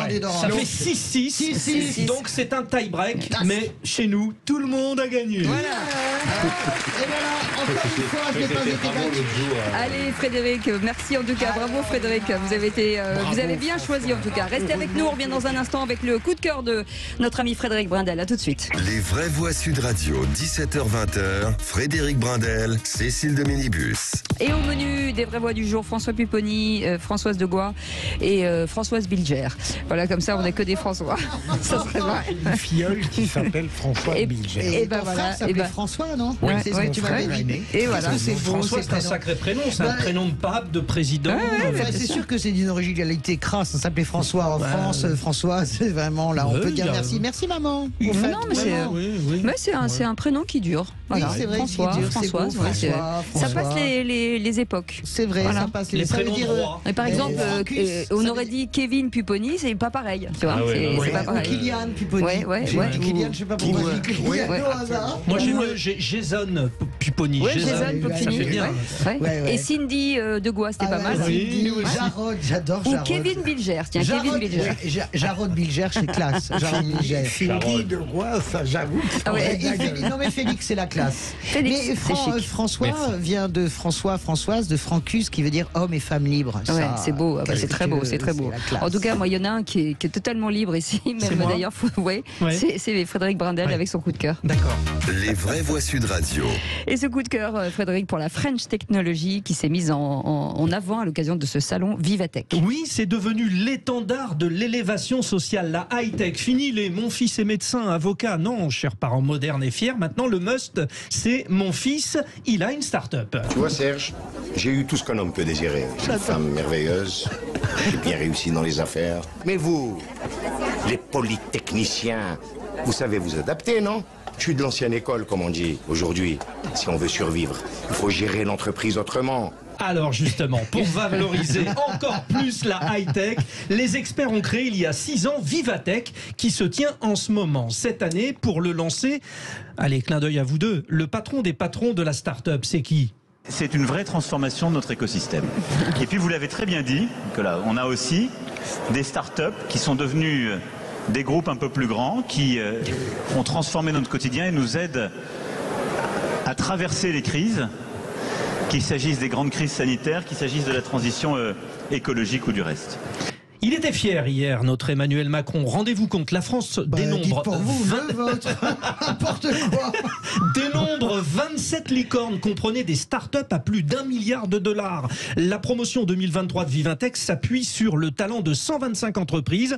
Alors je crois que nous sommes prêts pour après. La vraie vie, elle arrive peut-être après.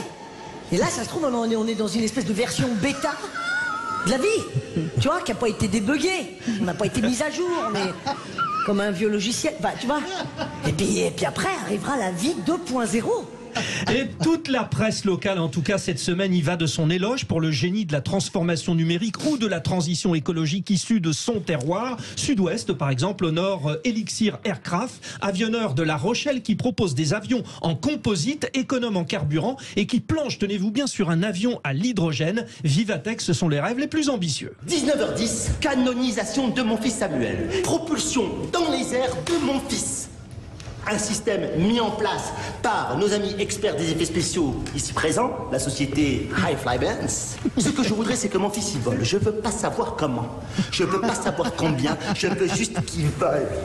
Allez, mon coup de cœur donc aujourd'hui pour le salon Vivatech et nos petits génies porte-drapeau du plan de relance France 2030. Cher au trait High-Tech European Technology Emmanuel Macron, une génération d'ambitieux sopranos nous le chante.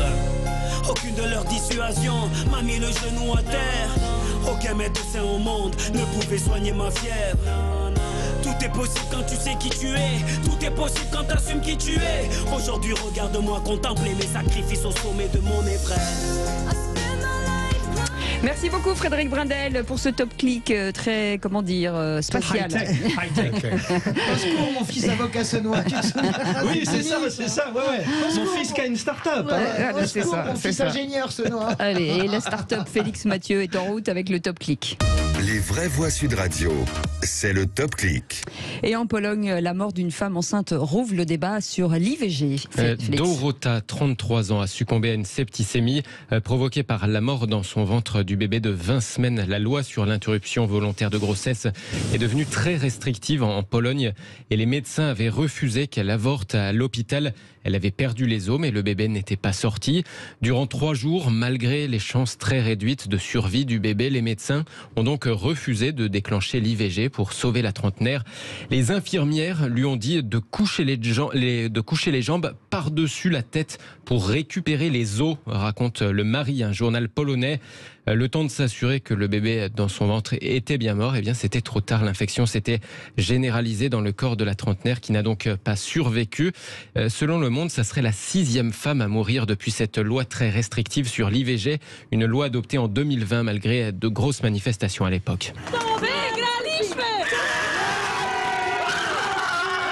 Arrêtez de nous tuer. Les pancartes sont ressorties hier après ce nouveau drame. La loi de 2020 limite l'avortement au cas de danger pour la mère ou bien de grossesse suite à un inceste. Mais dans les faits, les médecins redoutent aujourd'hui d'engager leur responsabilité pénale s'ils procèdent à l'interruption de la grossesse. Il y a 3 mois, une militante polonaise, d'ailleurs une militante du droit à l'avortement, avait été condamnée à des travaux d'intérêt général pour avoir aidé une femme à avorter. C'est terrible. Quelle régression. Ouais, c'est terrible. Quelle régression. Et nous sommes dans l'Union européenne. On est dans l'Union européenne et il y a des partis politiques en France qui se réfèrent à cette Pologne et cette Hongrie. Ça me désole, vraiment. La Pologne n'est tout de même pas que ça. Mais elle est ça. Non mais Philippe, elle n'est pas que ça, bien sûr. C'est une nation qui fonctionne, qui avance, etc. Mais elle est ça. Donc vous pouvez toujours l'enrober comme vous voulez. C'est une régression totale au cœur de notre espace européen. Voilà, ce que je vous dise.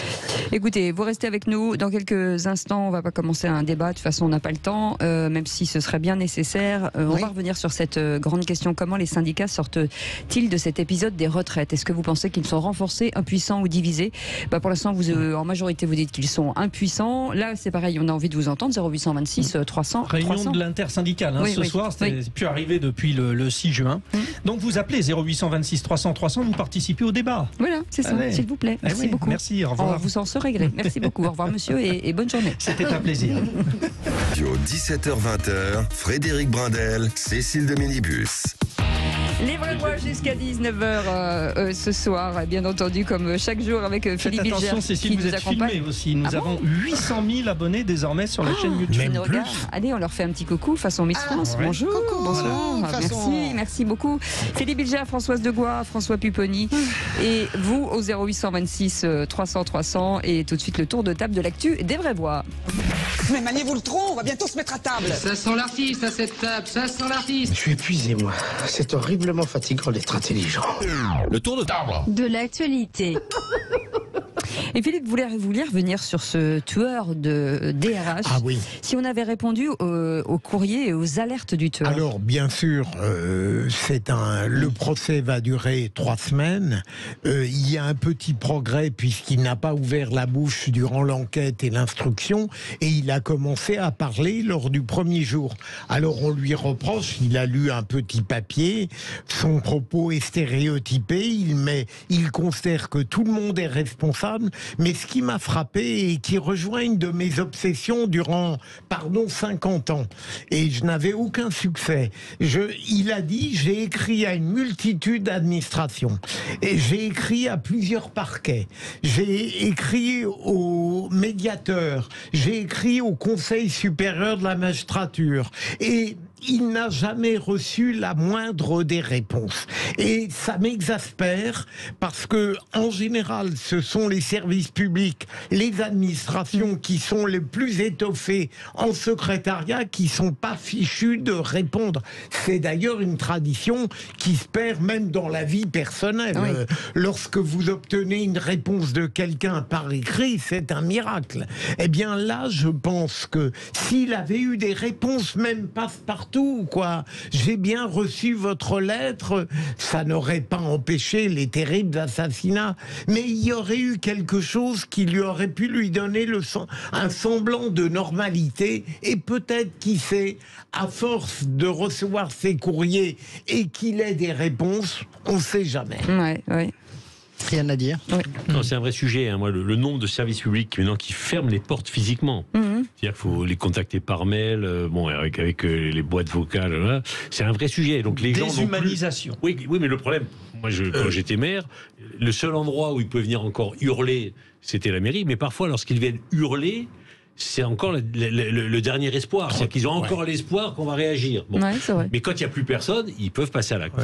Tour de table, nous poursuivons. Françoise de Gois, la presse de droite et d'extrême droite s'est jetée sur la vidéo d'un spectacle supposément financé par la mairie de Lyon avec des adultes nus. Oui, c'est un vrai scandale parce que cette vidéo est devenue virale. Elle a été reprise par des élus, les Républicains. Je pense à Pierre Olivier qui est élu à Lyon. Je pense évidemment au Front National. Je pense à certaines publications qui se sont jetées dessus en expliquant, regardez, ces écologistes fous qui financent maintenant des spectacles où on voit des gens nus qui dansent devant des enfants avec des sextoys.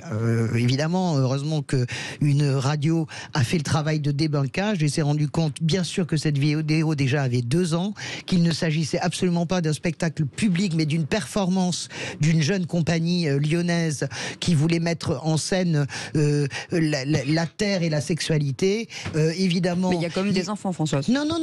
Bah si, Cécile, est-ce que je peux finir ma phrase? Soyez assez aimable de me laisser terminer.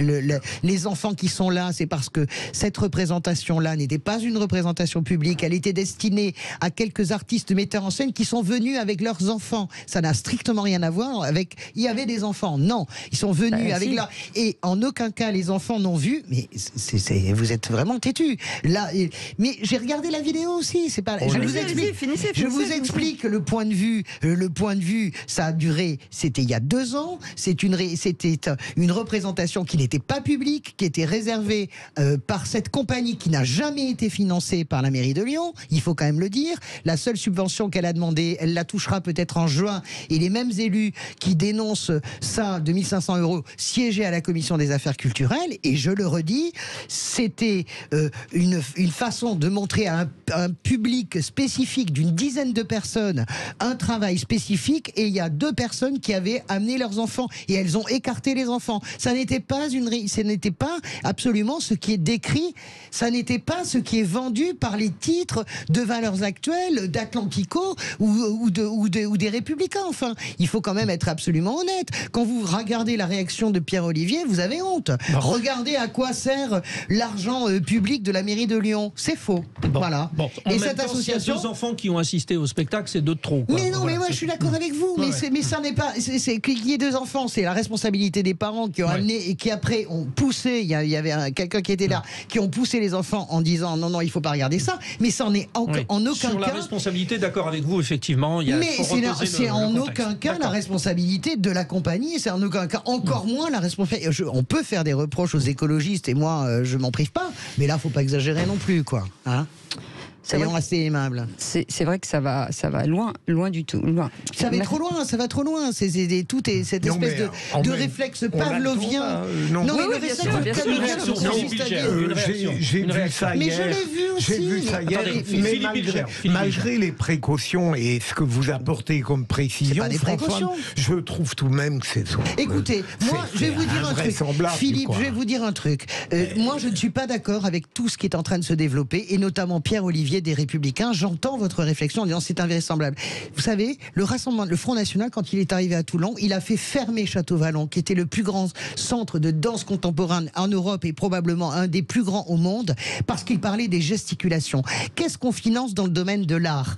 Est-ce qu'il y a quelque chose qui est dangereux dans le domaine de l'art? Là, c'est une performance d'artistes qui sont radicaux, qui disent il y a une sexualité de la terre, on est nu sur la terre, et à la place des des asperges, on met des sextoys. On peut juger l'art, on peut juger... je ne veux pas... Je refuse de juger l'art. Parce que si on commence, on va tomber dans l'art dégénéré. Mais c'est pas de l'art, François. Mais bien sûr, pourquoi ça serait pas de l'art? Mais pourquoi ça serait pas de l'art? De mon point de vue, je pourrais le développer, j'espère, plus intelligemment que moi. Mais je peux aussi développer que j'aime pas l'art plastique parfois. Je peux développer que j'aime pas certains créateurs contemporains. Mais si je commence dans cette mécanique-là, on va très loin et là, on arrive à ce que nous détestons tous. On arrive à l'art dégénéré. Qu'est-ce qui est dégénéré? Qu'est-ce qui ne l'est pas? Est-ce qu'il ne faut aimer que Bach? Et est-ce qu'on peut pas aimer Shostakovich? Non, mais c'est un vrai sujet. Mais l'art peut aussi respecter la Déclaration des droits de l'homme et du citoyen. C'est-à-dire faire tout ce qui ne nuit pas à autrui. Et en l'occurrence, pour l'enfant, ça peut nuire. On n'entend rien. Juste, on a aussi un rapport, en France en particulier, dans les pays du sud de l'Europe, un rapport à la nudité que les pays du Nord n'ont pas. Oui. Vous allez en Allemagne, en Autriche, la semaine dernière, dans n'importe quel hôtel où il y a un spa, les gens se promènent nus. Dans les saunas.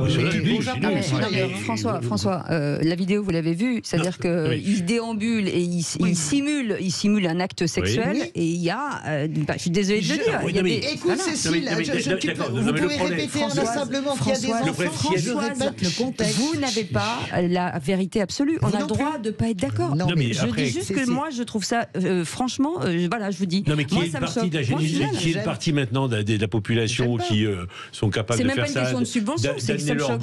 Moi, effectivement. Mais après, là où je partage la vision, c'est que juger l'art, c'est compliqué. On est obligé de continuer le tour de table. François Pupponi, si on veut parler de votre sujet. RATP, ça me rappelle un calvaire pour certains hier. Oui. Ouais. Moi, ce qui m'étonne un peu, c'est que on ne veut pas assumer en France qu'on est dans un pays qui est en grande difficulté, qu'on a supprimé de nombreuses heures et qu'on n'aura plus dans les années qui viennent les services publics dont on a rêvé avoir il y a 10 ans, 15 ans, 20 ans, 30 ans. Et qu'on aura de plus en plus de grandes difficultés. Moi, pour une raison personnelle, j'ai accompagné ma tante avant-hier à l'hôpital, aux urgences. Je me suis dit, on n'est plus dans un pays civilisé, on n'est plus dans un pays développé. Il y avait des gens couchés par terre sur des bras avec des il fallait rester, des situations qui sont invraisemblables. Et rappelons-le, hier, 4 rames de métro bloquées et pendant 2 heures, les gens sont restés dans la chaleur sans respirer. Sauf que les gens n'interviennent pas et à force de dire depuis des années, on va supprimer les fonctionnaires, il y en a trop, un fonctionnaire sur 2 qui part à la retraite, on va pas le remplacer. À la fin, il manque du monde. Voilà. Et donc, il faut s'habituer à avoir un service public qui sera approvié. Mais, sauf qu'à chaque fois qu'il y a un problème, on ne pourra pas faire comme c'était fait hier, on va faire une enquête, on va trouver des responsables et des coupables. Une ligne 4 sans conducteur, rappelons-le, c'est un métro sans conducteur. On n'a plus les moyens de nos ambitions. Voilà. Mais c'était sur la ligne 4, c'était très intéressant. Je suppose que vous avez regardé tous les deux les témoignages. La dame qui dit, en fait, on a quelqu'un qui nous parle dans le haut-parleur qui n'est pas le conducteur, qui est dans un bureau, qui pilote absolument rien. Sans conducteur. Avec des gens qui ouvrent et qui vont sur les voies, ce qui était très dangereux. Mais pour eux, c'est terrible. Ah bah oui, non mais c'est ça. Moi je l'aurais fait. J'aurais ouvert sur les voies, je pense. Sûrement. Ils ont ouvert de claustro, de stress. Claustrophobe et la chaleur. C'est l'angoisse. Non mais c'est même pas. C'est pourquoi les responsables de la RATP ne sont pas venus faire. Vous avez vu qu'il n'y avait même pas d'accueil à la sortie, il n'y avait même pas de bouteille d'eau, personne ne les accueille. 0826 300 dans un instant. On reviendra sur cette réunion d'intersyndicale ce soir. Comment les syndicats sortent-ils de cet épisode des retraites selon vous? Est-ce qu'ils sortent renforcés, impuissants ou plutôt divisés? Pour l'instant, vous dites impuissants. 0826 300. Venez discuter avec nous. Allez, c'est toujours passionné en plus. Oui, c'est passionné et passionnant. Allez, à tout de suite. Les vraies voix Sud Radio, 17h-20h. Frédéric Brindel, Cécile de Minibus. Et les débats continuent hors antenne et c'est ce qu'on aime. Ça nourrit. 0826 300. Venez donc débattre avec eux. Ils sont intarissables. Philippe Bilger, sous forme de questions, François Pupponi. Vous pouvez poser une question directement à Philippe Bilger. Oui, on parlait vraiment de la situation des urgences. François nous racontait la situation de sa tante. Il continue à nous décrire et c'est vrai que ça fait très très mal. Oui, ça fait ça fait mal surtout. même pour le personnel soignant Ils sont pour rien, les pauvres. Ah bah non, qui est voilà. impuissant à réguler cette folie. Non, Alors, c'est justement, c'est peut-être le travail des syndicats de mettre la pression. Et, Ah bah justement. Et ben justement, ah bah tiens, Ah bah c'est justement. dingue, il est bon. Allez, c'est ce parti. lien de cause à effet. Les vraies voix Sud Radio, le coup de projecteur des vraies voix. Et le coup de projecteur des vraies voix après la séquence des retraites. Donc c'est l'heure du bilan pour l'intersyndicale qui doit se réunir donc ce soir au siège de la CFE-CGC. Et même si certains affirment ne pas vouloir tourner la page, pour l'autre côté, il y a une nouvelle grève. Pour l'instant, il n'y a pas de nouvelle grève annoncée, pas d'actions en tout cas qui sont prévues, en tout cas juste pas sur l'été, avant l'été, hein, quoi qu'il en soit. La conférence de presse qui suivra la réunion donnera le ton de la solidité de cette intersyndicale. La mobilisation contre la loi sur les retraites a scellé l'unité de l'intersyndicale. Oui, mais jusqu'à quand ? Laurent Berger quitte la CFDT. Sophie Binet pose son empreinte à la tête de la CGT. La santé des syndicats français reste fragile en comparaison de certains de leurs confrères européens. Alors vous, les auditeurs de Sud Radio, quel diagnostic faites-vous ? Vous avez une question avec une entrée à 3 possibilités. Vous allez sur le compte Twitter de Sud Radio. Et pour l'instant, Cécile... Eh ben, ils sont totalement impuissants pour, selon vous, à 78%, divisé à 10% et renforcé à 12%. Alors, c'est vrai, Philippe Bilger, que les syndicats, depuis quelques mois, reviennent un petit peu en force. Ils avaient disparu ces dernières années. Mais est-ce qu'ils ont encore, même s'ils sont très présents, est-ce qu'ils ont du pouvoir ? Moi, même pour des gens comme moi, je n'étais pas fanatique du syndicalisme en France, je le vivais assez souvent comme une forme de régression. Je le voyais même dans le domaine judiciaire. Mais il faut reconnaître que la séquence des retraites les a remis en pleine lumière, non seulement dans le fond, mais par rapport aux personnalités qui ont été dans la lumière médiatique et syndicale. Ce que je crois aujourd'hui, mais avec prudence, c'est que l'intersyndicale, d'une certaine manière, est morte, mais que les syndicats vont tout de même sortir, continuer à être renforcés par cet épisode, même si peut-être les relations personnelles entre Sophie Binet, celle qui va succéder à Laurent Berger, ne vont pas être les mêmes. Françoise Léon. Voilà, absolument. Donc je verrais plutôt globalement entendu quelque chose de positif pour le syndicalisme en France après les retraites. En tout cas, les adhésions ont augmenté. Oui, ils ont marqué le point incontestablement. Ils ont été sages, ils ont été intelligents dans leur prise de parole. Il n'y a jamais eu... Donc en ce sens, ils ont gagné. Je suis assez mitigé parce que je comprends aussi la réaction des auditeurs. Ils n'ont pas gagné. Et c'est vrai que rien n'a été gagné sur cette réforme des retraites, en apparence. Donc je comprends la façon qu'on peut avoir d'être un peu dépité. Moi, je trouve qu'ils ont grandi dans la séquence. Il y a des figures qui apparaissent. Sophie Binet, étonnamment, a fait oublier Philippe Martinez en 15 jours. C'était fait. Elle est intéressante, Sophie Binet. Françoise Léon qui arrive, c'est une dure, hein, Françoise Léon. Elle n'a pas la rondeur forcément de Laurent Berger. Donc moi, je crois que c'est le point de départ d'une construction. Et j'ajoute, et ça François le sait parfaitement, puisqu'il est un observateur de la vie politique et un acteur depuis des années, on oublie de dire que les syndicats dans les entreprises au quotidien signent énormément de textes, travaillent beaucoup plus souvent ensemble qu'on ne l'imagine, notamment CGT, CFDT. François Pupponi sur l'intersyndicale. Ils sortent renforcés. Ouais. Ils ont une intersyndicale qui fonctionne. Ils sortent renforcés. Et effectivement, ils n'ont pas réussi à faire retirer le texte, mais ils ont mis le gouvernement à genoux. Le texte n'a pas... Enfin, il y a eu la motion de censure, mais globalement, le gouvernement était en minorité à l'Assemblée nationale, et ça est apparu aux yeux de tout le monde, et donc ils ont presque réussi leur coup. Donc, et tout en faisant de nombreuses manifestations sans casse. C'est-à-dire qu'ils sont capables d'organiser, de structurer, et je pense qu'ils vont effectivement engranger. Alors après, ça sera à eux de continuer dans la dynamique, mais le changement à la tête des deux aussi n'est pas anodin, hein, parce que je pense que les deux responsables de la CFDT et CGT vont renforcer encore cette lutte, avec un gouvernement qui est en difficulté, et donc ils savent très bien qu'ils sont aujourd'hui en position de force.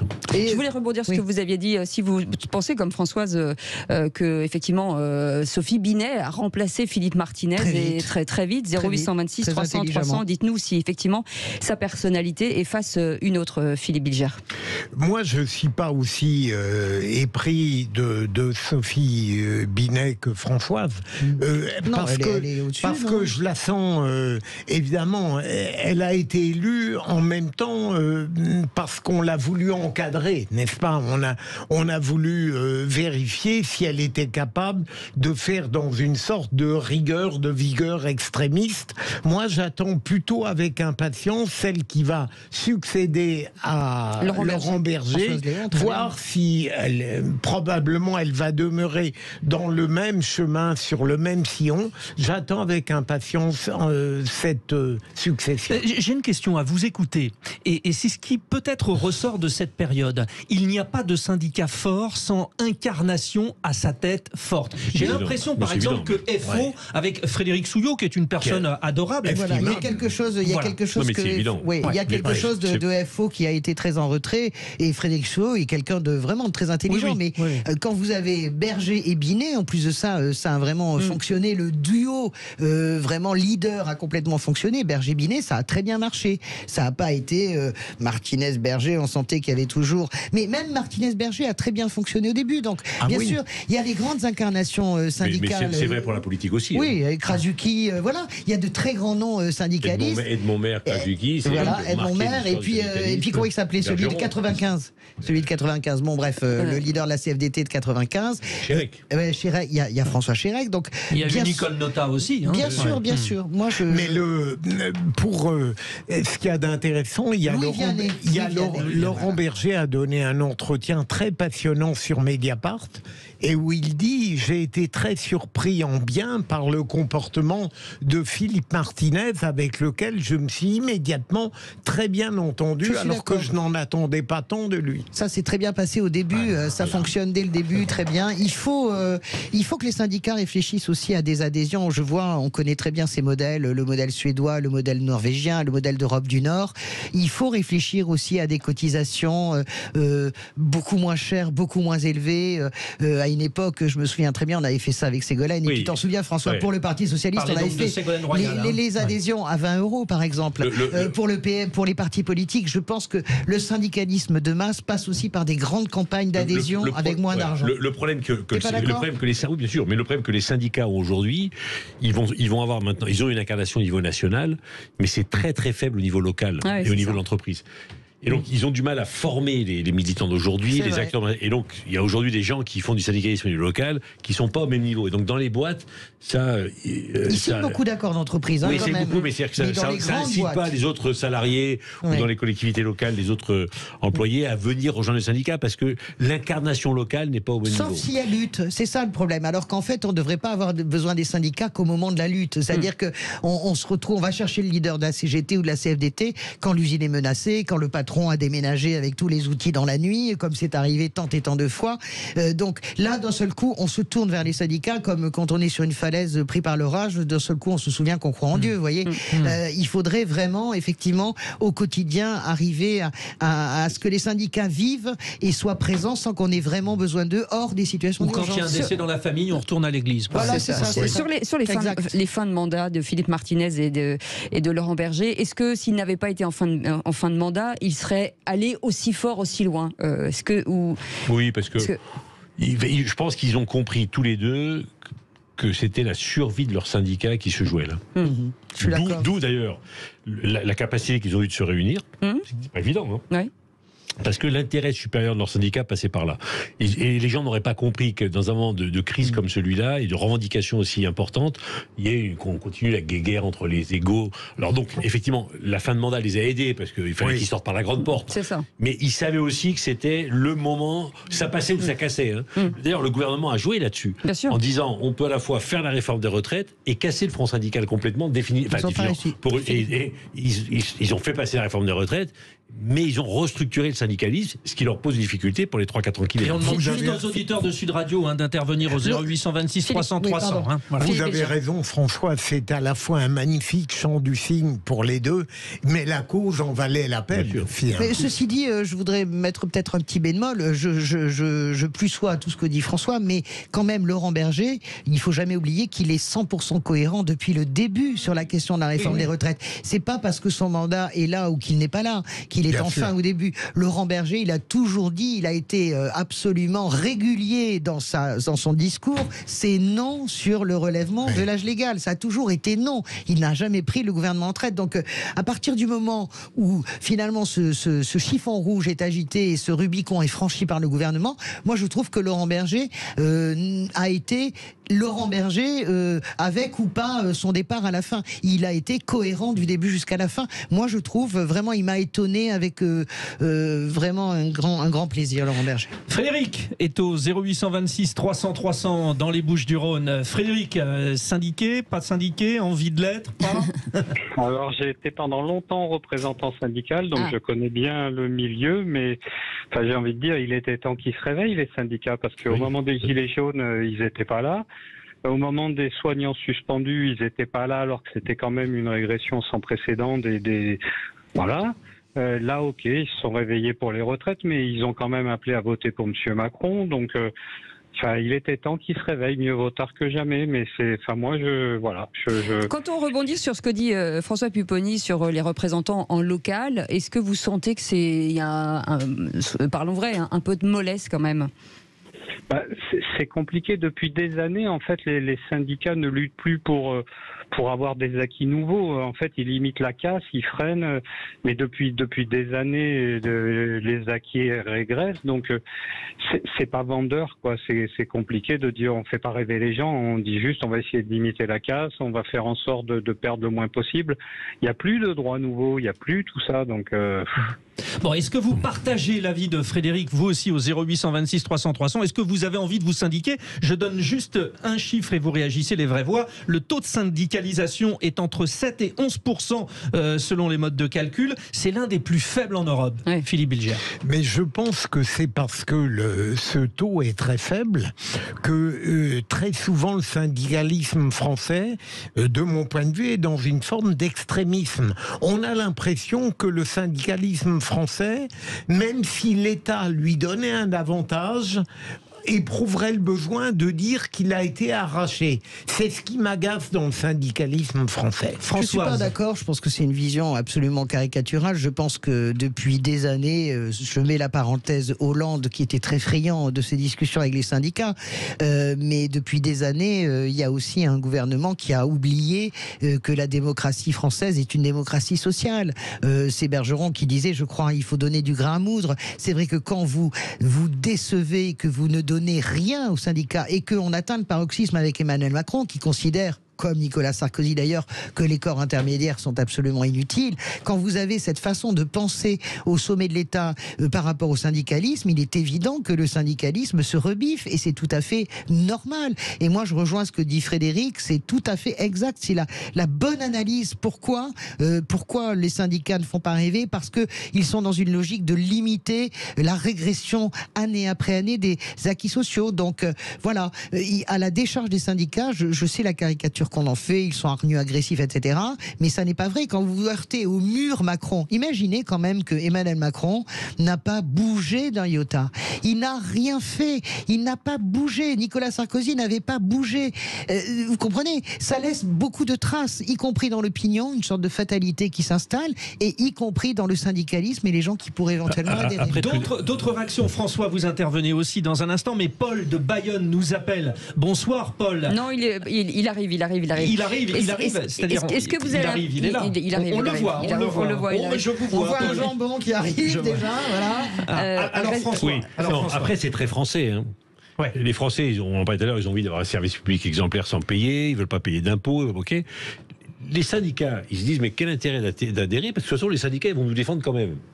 Non mais c'est vrai. Donc c'est tout bénef. Parce qu'ils sont dans la rue, ils se comme le disait Philippe, quand il y a un problème, on va les voir, ils vont gueuler pour nous, voilà. Ouais. Et pourquoi payer une cotisation? Parce que quelque part c'est gratuit. Est-ce qu'ils pèsent aujourd'hui? Est-ce que sincèrement les syndicats aujourd'hui pèsent? Cécile, ils ont pesé. parce qu'ils ont fait plier quand même. Ils sont devenus des acteurs majeurs politiques en restant dans leur rôle de syndicalistes. D'ailleurs, il n'y a aucun politique qui n'a pu récupérer. Je veux bien qu'on dise Marine Le Pen, etc. Nous n'en savons absolument rien à part lire dans les os de poulet. La réalité, c'est que les syndicats ont eu une influence fondamentale, y compris sur l'Assemblée nationale et y compris bien sûr sur l'exécutif, même s'ils n'ont pas gagné. Oui, c'est la première fois que je peux dire depuis très longtemps, probablement depuis 95, que les syndicats ont pesé. Et ça, c'est assez extraordinaire parce qu'on rétablit l'équilibre d'une démocratie sociale. Elle a besoin de respirer, cette démocratie sociale. Et je vous le confirmais, il est là. Oui, je vous avais dit qu'il était là. Vous vouliez redire le téléphone. Oui, 0826 300 300. Paul qui nous appelle de Bayonne. Bonsoir Paul. Paul oui, est là. Tout le monde. Allez-y. Comment allez-vous? Alors bien, syndiqué ou pas vous? Syndiqué? Non. Alors, moi, oui, effectivement, mais pas pour compter sur eux. Je compte pour une seule chose, c'est voilà, si j'ai un problème, je m'en renseigne auprès d'eux. Voilà. Mais voilà, je leur en demande pas plus. Ah, c'est consultatif, c'est ça. C'est consultatif. Un service public pour les gens. Oui, c'est un service public payant aussi. Quelque part, on paye toujours un peu. Allez-y. Oui, Paul, pourquoi vous dites ça? Pourquoi vous dites ça? Le fait déjà de pouvoir les consulter, c'est que ça sert à quelque chose quand même. Oui, à titre personnel. Malheureusement, un syndicat, il est fait quand même pour représenter le monde du travail, malgré tout. Je veux dire, on a le patron des patrons et nous, voilà, il y a juste à voir le nombre de cotisants. C'est vraiment misérable. Par-dessus ça, je voudrais quand même juste ajouter une chose, que les choses soient claires. Moi, ces syndicats, malgré tout, je les ai pas entendus parler de l'Union européenne par rapport à cette réforme des retraites, parce que bon, ça nous vient quand même de là-bas. Et à aucun moment, ils ne parlent de ça. Et moi, ça me dérange pour la simple et bonne raison. Après, il faut être cohérent. Ils touchent des subventions de l'Union européenne, donc ils ne mordent pas la main qui les nourrit non plus. Pardonnez-moi. Je vous réponds là-dessus. Je pense que c'est un mauvais procès que vous leur faites parce qu'ils ne parlent pas de l'Union européenne. C'est strictement stratégique. Quand vous attaquez un gouvernement et que vous voulez que ce gouvernement retire une loi, vous restez concentré sur le gouvernement. Si vous commencez à mettre des bémols en expliquant que c'est à cause de l'Union européenne, ça veut dire que d'une certaine manière, vous diluez exactement, vous diluez le combat, vous diluez la stratégie politique et vous donnez presque des excuses à ce gouvernement que vous voulez faire plier. Donc stratégiquement, ça aurait servi absolument à rien. Merci beaucoup Paul, en tout cas, de nous avoir appelé de Bayonne. Merci beaucoup Frédéric. On reste ensemble dans un instant. Oui, on fait une petite pause. Ça bouge au standard, ça bouge. 0826 300 300. Allez-y, on reste sur les syndicats. Les vraies voix Sud Radio, 17h-20h, Frédéric Brindel, Cécile de Mélibus. Philippe Bilger, Françoise Degois, François Pupponi, on n'en a pas fini avec vous. 0826 300 300. Il y a des gens qui appellent pour vous parler. Et Eric est avec nous, il nous appelle du Val d'Oise. C'est bien le Val d'Oise. Quelle ville, Eric? Quelle ville? Bonsoir Eric. Bonsoir. Bienvenue. Quelle ville dans le Val d'Oise? Jouy-le-Moutier. Jouy-le-Moutier. Oui, d'accord. Vous vouliez réagir sur la RATP, Eric? Super. Alors, pas exactement sur la RATP, mais sur les transports en commun de façon générale en Ile-de-France. Oui. Parce que pour expliquer un peu ce qui s'est passé et pourquoi le service n'est plus ce qu'il était, c'est que tous les transporteurs, en fait, récupèrent une part du gâteau c'est les délégations de service public. Et toutes ces délégations sont soumises à des appels d'offres. Oui. Et c'est ça le problème, c'est qu'en fait, c'est celui qui a l'appel d'offres le plus bas, qui propose l'offre la moins chère, qui la remporte. Vous-même, vous avez travaillé dans les transports en commun, c'est ça, j'ai été salarié pendant 12 ans chez un transporteur, et pas en tant que conducteur, mais en tant qu'agent de sûreté. Et suite à cet appel d'offres, j'ai été transféré 3 fois et je me retrouve dans une boîte de sécurité aujourd'hui. C'est dingue. Non, mais c'est intéressant. Ce que vous dites, mais c'est terrible quand même. Vous savez, il y a plusieurs choses. Pardon, excusez-moi. Allez-y. C'est intéressant. C'est que là, je parlais des agents de sûreté, mais même pour les conducteurs, ça fait qu'aujourd'hui, sur une journée, en moyenne, on tourne à 40 intérimaires au niveau des conducteurs sur un dépôt. Les conducteurs ont fichu le camp. Oui, alors justement, c'est ce que je voulais préciser. J'ai demandé un jour à un conducteur de bus, mais qu'est-ce qui se passe avec la RATP ? Vous avez vu l'ensemble des campagnes pour devenir pilote de ligne de bus, etc. Parce qu'ils ne trouvent plus de chauffeurs. Ils les forment la nuit. Je parle sous votre contrôle, Eric, mais à ce point de manque, ils forment même les chauffeurs jour et nuit. C'est une pénurie énorme. Mais il m'expliquait que ce n'est plus possible, que ça a l'air d'être vraiment le Club Med et paradisiaque, la RATP, mais ça n'est plus le cas. Il y a plein de jours de congés qui ne sont pas payés, les jours fériés ne sont pas payés. Je ne parle pas des agressions au quotidien, je parle même de la façon dont la boîte manage même ses salariés. Je pense que c'est devenir, les gens préfèrent aller travailler dans des entreprises privées. On voit aussi que le niveau de recrutement baisse. Oui, parce que quand on regarde, le niveau a baissé. Moi, parce que plus personne ne veut y aller. Parce que plus personne ne veut y aller pour les raisons quand on voit l'attitude, parfois, j'ai beaucoup de respect pour les chauffeurs de bus, mais la vitesse à laquelle ils roulent, l'attitude qu'ils ont, c'est plus voilà. Oui, mais il faut qu'on s'habitue. Voilà. Je répète, on a changé de monde, et donc ça va durer. Ne sont-ils pas victimes aussi de la tension ? Je voudrais demander à Eric. Eric, aujourd'hui, conduire un bus, il y a des pressions de partout. C'est devenu ingérable. On est d'accord. Franchement, les vélos. Comme ils ont moins de conducteurs qu'avant, ils se retrouvent aussi à avoir des cadences infernales. Comme ils ne peuvent pas proposer l'offre aux clients, le pauvre conducteur qui, lui, gère son service et vient au travail, il se fait pourrir par les clients. Alors, je vous explique. Mais les embouteillages, il a raison, et parce que regardez une ligne comme la ligne 72, il y avait une fréquence de bus, c'est la ligne qui traverse tout Paris, de Saint-Cloud à la gare de Lyon par les quais. Moi, je la prends souvent, tout le temps. Cette ligne 72, elle avait une fréquence de toutes les 4-7 minutes. Maintenant, c'est toutes les 15, 20, 27 minutes. Et je parle avec les conducteurs, ils disent, c'est intenable. Deuxième point, et là, Eric, peut-être vous serez d'accord avec moi, j'ai honte. En tout cas, j'ai honte du métro parisien. Je pense que si vous êtes handicapé, si vous êtes une femme enceinte ou si vous êtes avec des grosses valises, c'est une honte. Il y a la moitié des stations où vous avez que des marches, des escaliers. C'est très compliqué. Tout ça est nul. Merci beaucoup, Eric, pour votre témoignage. En tout cas, merci de nous avoir appelés au 0826 300 300. À très bientôt, Eric.